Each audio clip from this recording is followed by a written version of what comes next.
what we just saw here is opening this area up, which used to be the fender, because this was welded through here.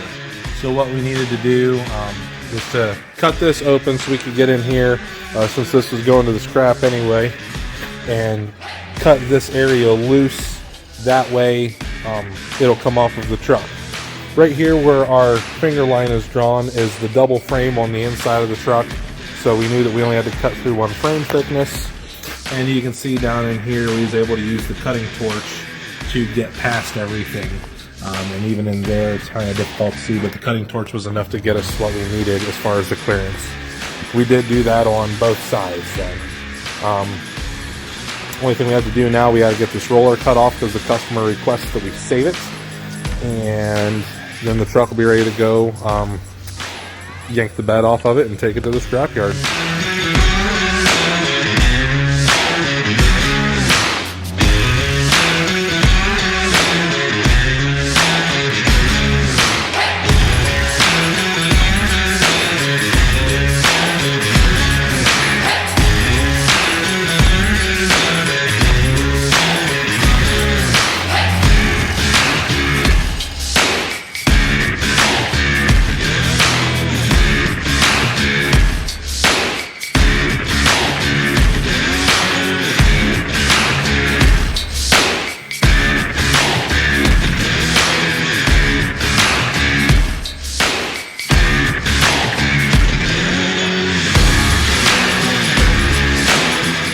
Line out all the air and electrical pulled forward and draped over.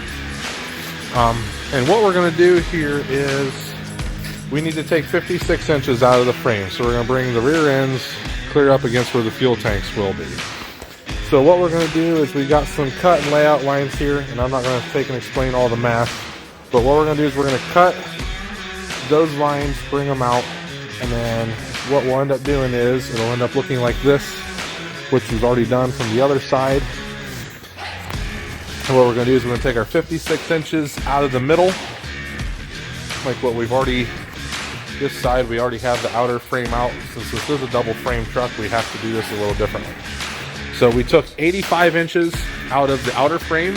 We're going to take 55 inches out of the inner frame, or sorry, 56 inches out of the inner frame, and then put about 30 inches back in the outer frame. And you'll see why we're going to do that later. We're going to stagger our cuts and stagger our welds. That way that all the splices on both frames aren't in the same area. So stay tuned.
So we've got our frame cut. The inner layer, or the inner frame, is cut at a long Z. That way it'll match the cutoff side. The outer layer is cut at a longer, less rapid Z. That way when we go to plate the outer frame over top of it, we've got a little extra surface to make too. More on that later. One of the other things here, just kind of a quick trick that we like to show. Instead of going through and caging all these park brakes, and since we had to unhook all the air back here anyway, what we're going to do to release the brakes is, just like any shop air system, we've got our air hose drug out, and we've got our air valve plumbed right into the release valve for the brakes. So all we have to do to get the brakes to release is just plop our shop air here,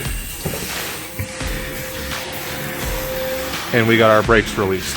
So that's kind of simple. It's a lot easier and a lot quicker than caging every brake. So that was just a quick trick that we do.